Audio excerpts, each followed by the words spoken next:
Yoriichi Yoriichi Yoriichi, मतलब जब से मैंने ड्यूल स्लेयर देखा तब से हर जगह पे यही नाम मैं सुन रहा हूँ। पर इसकी मेरे को कभी बैक स्टोरी नहीं जानने को मिली कि बचपन में इसके साथ क्या हुआ क्या नहीं हुआ। इसलिए मैंने सोचा कि इसकी इस बैक स्टोरी के बारे में पढ़ा जाए और अपनी ऑडियंस को भी इस बारे में बताया जाए। So let's jump to this Sengoku era, जहाँ पे हमें दिखाया गया था योरिची और उसका भाई और उसकी फैमिली कैसे बिल्कुल बर्थ लेती है और आगे हमारी स्टोरी कंटिन्यू होती है। सो बिना किसी देरी के वीडियो को स्टार्ट करते हैं। मैं आपको बताना चाहूँगा कि योरिची का बचपन से एक भाई था जिसका नाम था Michikatsu. But let's start from his mom.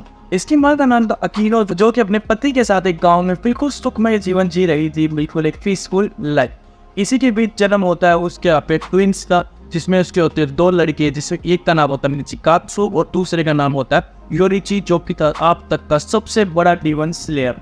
लेकिन उसके पिता जो थे वो योरिची को बिल्कुल पसंद नहीं करते थे। उसका रीज़न ये था कि उसके चेहरे पे जो था एक मार्क था, और ये बताया गया था कि जिसके चेहरे पे भी ये मार्क होता है वो काफ़ी ज़्यादा अनलकी होता है और फैमिली के लिए बिल्कुल भी अच्छा नहीं होता। इसी के बीच उनके पति यानी अकीनो के पति और अकीनो के बीच में लड़ाई हो जाती है इस चीज़ को लेगी कि वो योरिची को मार देंगे। लेकिन अकीनो जो कि उसकी माँ थी वो उसे बचाती है और वो कहती है कि मैं इसे अपने पास रखूँगी और इसको मैं पूरी ये कोशिश करूँगी ये परिवार के इन चीज़ों में इंटरफेयर ना करें, उनसे रिलेटेड जितनी भी चीज़ें होती है उनसे बिल्कुल ही दूर रहें।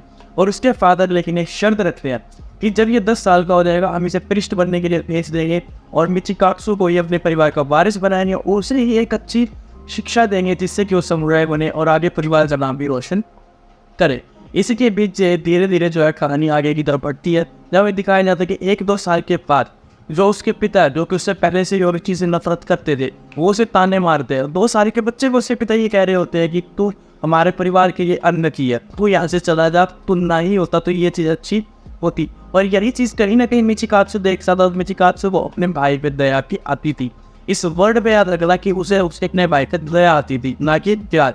जो भाइयों के बीच में फोन होता है उसे वो चीज़ नहीं थी, उसे उसको लेकर पिटी रहती थी कि मैं इसको दया, जैसे कोई अपने से सुपीरियर अपने से लोअर पे दया रखता है उस तरह से उसको दया निकालता था। लेकिन उसको सिर्फ प्यार मिला अपनी माँ से यानी अकीनो से, और वो अकीनो को ही संभाल के अपने पास रखता था। जब हमें दिखाया जाता है कि 2 साल तक जो अकीनो वो अपने बेटे से बात कर रही होती है लेकिन वो कभी भी जवाब नहीं देता, यानी योरिची उसे अपनी माँ को जवाब नहीं देता।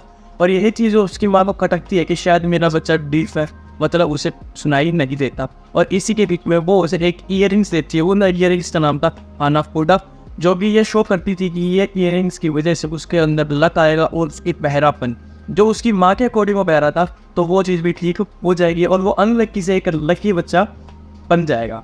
और कुछ टाइम के बाद ऐसा ही होता भी है।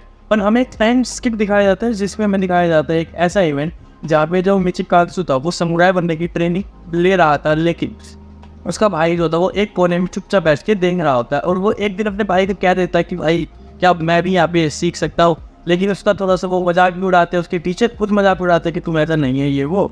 तो उसे वो असली फोड़ की वजह बम्बों का टुकड़ा देते और कहते हैं हाँ ठीक है जाओ तुम इससे प्रैक्टिस करो और देख लेंगे तुम क्या नहीं करोगे। तो उसके जो टीचर है वो कहते हैं आओ तुम मेरे से ही शिक्षा लो सबसे पहले। और वहीं पे कमाल की चीज़ होती है जहाँ पे मिचिकात्सु के मन में सबसे पहले अपने भाई को लेकर जलन आती है। होता क्या है बेसिकली योरिची उसके टीचर से लड़ता है और उसके टीचर को एक ही वार में ख़त्म कर देता है। मतलब उसके टीचर पे इतना कमाल का हमला करता है कि उसको टीचर दूर जा नहीं देता। वो भी ये चीज़ देख के शॉक्ड होता है कि इतने छोटे से बच्चे ने कैसे जो है इतने महान टीचर को इजीली डिफीट कर दिया। और यही से मिचिकात्सु जो अपने भाई से नफरत करने लग जाता है कि ये ऐसा कर क्यों रहा है और उस पर और ज़्यादा करीबी नज़र रखने लग जाता है कि ये हुआ कैसे, मतलब इसके अंदर ऐसे कौन सी चीज़ थी, क्या था। तो अपने भाई से बात करता है और अपने भाई से पूछता भी है कि ऐसा हुआ कैसे और तुमने मतलब इतने बड़े टीचर को कैसे हरा दिया। तो उसे बताता है कि मैं चीज़ों के आर पार देख सकता हूँ, मतलब काइंड ऑफ एक्सरे विजन। वो चीज़ों के आर पार देख सकता था और ये समझ सकता था कि अब कैसे उसके ऊपर हमले होने वाला है। इसी के बाद मिचिकात्सु उस पर नज़र बनाए रखता है और देखता है कि ये अपनी माँ यानी अकीनो के बहुत ज़्यादा पास रहता है। पर अकीनो के वो पास रहता तो था ही, बट उसमें भी एक कमाल की चीज़ थी कि वो हमेशा अपनी माँ की लेफ्ट साइड को करता था और अपनी माँ के लेफ्ट साइड में ही सोता था।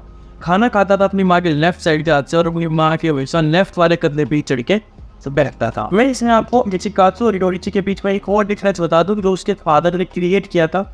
वो ये था कि बचपन से लेके जब तक वो बड़े हुए, यानी जब तक वो योरिची घर छोड़ के जाता है, वो आगे वाली कहानी है, तब तक उनमें बिल्कुल जब आप आसमान का डिफरेंस जो है रखा गया था। उनके बीच में डिफरेंस ये रखा गया था कि उन्हें अच्छा खाना भी नहीं देते थे, मतलब मिचिकात्सु को अच्छा खाना है, योरिची को अच्छा खाना नहीं, उसको एक अच्छा कमरा देते थे, उसको बिल्कुल ही एक आप ये कह लो छोटा सा कमरा, जो बिल्कुल ऐसे टॉयलेट जितने साइज का कमरा उतना बड़ा कमरा दे रखा था। तो बिल्कुल ही जमीन आसमान का डिफरेंस रखता था। इसके बीच हमें दिखाया जाता है टाइम स्किप, फिर से उसके बाद चीज़ें बदलती है और जो अकीनो है वो मर जाती है। मिचिकात्सु, उसके फादर और योरिची सब लोग रो रहे होते हैं, पर हमें दिखाया जाता है कि योरिची जो है वो अपनी माँ के मरने के बाद घर छोड़ के चला जाता है एक छोटी ही उम्र में, जिसमें उसके पिता और मिचिकात्सु काफी खुश होते हैं, ठीक है भाई चला गया। मिचिकात्सु को तो आपको पता ही है वो चल रहा था, तो था कि वो चला गया। लेकिन उसके जाने के बाद मिचिकात्सु जो अपनी माँ के सामानों पे एक डायरी को पाता है और उस डायरी को पढ़ने लग जाता है।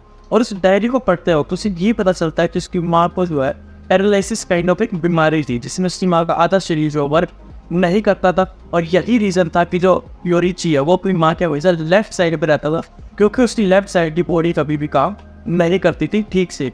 और योरिची ही था जिसको ये चीज़ पता थी कि उसकी माँ जो है धीरे धीरे मर रही है, और ये बात उसके पिता को नहीं पता थी।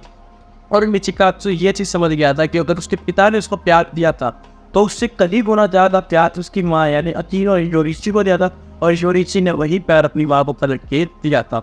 और यही पे उसकी फैमिली का कहीं ना कहीं एंड भी हो जाता है। बट मैं ये नहीं कहूँ इस फैमिली का प्रॉपर एंड हुआ है, क्योंकि जब मिचिकात्सु द्वारा डीमन बन के आता है और योरिची दुनिया का सबसे महान डीमन स्लेयर बनता है, तो दोनों भाई आमने सामने खड़े होते हैं और एक दूसरे से फाइट करते हैं। वो स्टोरी बिल्कुल ही अलग है, जिसे हम अलग वीडियो में कवर करने वाले हैं। बट यहाँ पे मिचिकात्सु ने योरिची को अपना भाई कहीं ना कहीं से माना था, और जब योरिची घर छोड़ के गया था तो उसने उसे एज ए गिफ्ट में एक फ्लूट भी दी थी, जिसे योरिची ने बहुत ज़्यादा संभाल के रखा था। और इसी फ्लूट का सिग्निफिकेंस आने वाली वीडियो में बहुत ज़्यादा होने वाला है, क्योंकि ये जो फ्लूट वाला एंगल है ये बहुत ब्यूटीफुल मूवमेंट जो क्रिएट करेगा दोनों भाइयों के जीवन में, मतलब जीवन के स्टार्टिंग से लेके जीवन के मरने तक। तो अगर आपको कहानी पसंद आई हो, जो कि बिल्कुल सच्ची कहानी थी, तो वीडियो को लाइक करें और चैनल को सब्सक्राइब करें, बिकॉज जीवन से लेकर बहुत सारे पार्ट्स आने वाले हैं, क्योंकि इसका नया सीजन भी आने वाला है। So till then bye bye.